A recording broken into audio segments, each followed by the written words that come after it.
Madam, मैं नहीं जाऊंगी, निशा ने कहा। क्यों, क्या हुआ? माँ ने मना कर दिया। गर्दन हिलाकर निशा ने अपना मुंह ढक लिया, फिर भी आंसू न रोक पाई। मैडम ने उसे थपथपाया और पूछा, क्यों मना कर रही है माँ? निशा की सुबकियां शुरू हो गई। पहले शांत हो जाओ, मैडम ने कहा। कहाँ तक और कैसे शांत रह सकती हूँ मैडम? हताश स्वर में निशा ने पूछा। पर हुआ क्या, यह तो बताओ। अपनी मैडम को भी नहीं बताओगी? निशा से रहा नहीं गया। मन का सारा दुख उमड़ पड़ा। मैं माता पिता की तीसरी लड़की हूं ना। पहली दो बहनें, फिर मैं, मेरे बाद भाई बबलू, निम्मो दीदी जो मुझसे 2 साल बड़ी हैं, उनका भी स्कूल बंद, क्योंकि बबलू को अंग्रेजी स्कूल में ट्यूशन के लिए पैसे चाहिए। कम्मो दीदी सिलाई कढ़ाई करती हैं। मैं ही हूँ जो घर में बैठने की बात न मानकर पढ़ रही हूँ। फीस नहीं देनी पड़ती, तभी तो यहाँ तक पहुँची हूँ। बबलू को अंग्रेजी स्कूल में दाखिला दिलाने के लिए 4,000 रुपये दिए थे बाबूजी ने,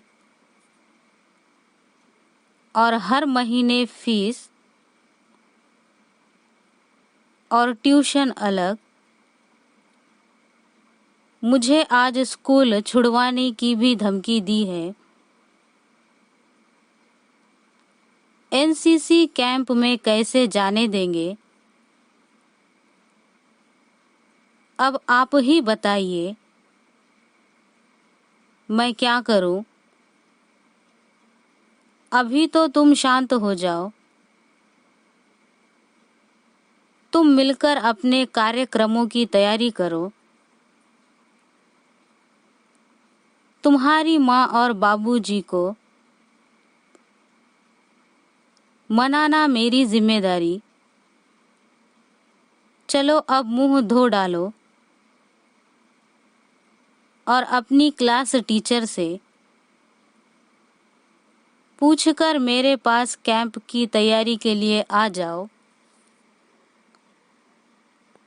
दूसरे दिन निशा का खिला हुआ चेहरा देखकर उसकी सहेलियां समझ गईं कि मैडम आशा ने निशा के माता पिता को मना लिया है और निशा कैंप में जाएगी। इससे पहले कि वे निशा से कुछ पूछती, स्कूल की घंटी बज गई। प्रार्थना के तुरंत बाद आशा मैडम ने कैंप में जाने वाली लड़कियों को बुलाया।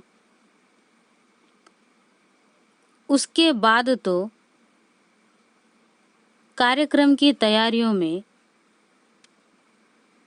यूनिफॉर्म्स और कैंप के लिए सामान इकट्ठा करने में 3 दिन कैसे बीते पता ही न लगा। और फिर वह दिन भी आया जब वे कैंप पहुंची। पहले दिन से प्रारंभ हुआ कैंप जीवन। सुबह मैदान में परेड और सैनिक प्रशिक्षण, दोपहर को क्लासों में ट्रेनिंग,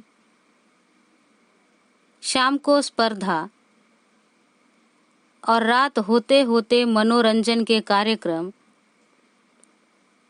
इस टाइम टेबल के बाद तो थकावट से चूर चूर हो जाती थी सब। अंतिम दिन जब आखिरी स्पर्धा के बाद निशा के स्कूल को शील्ड मिली, तब सारी थकावट रफू चक्कर हो गई। आनंद विभोर होकर सब एक दूसरे को बधाई देने लगी। लो आ गई मेम साहब, अब जल्दी से लड़कों का पहरावा उतार कर काम में लग जाइए। आते ही माँ ने ताना कसा, कितने पैसे मिले री? ला तो बाजार से कुछ सौदा लाऊं। बाबूजी बोले, निशा के सारे सपने अपनी निम्मो दीदी के लिए साड़ी लाने के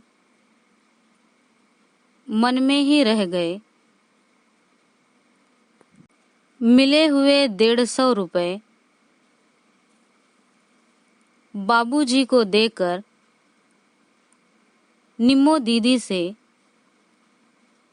लिपट कर वह रोने लगी।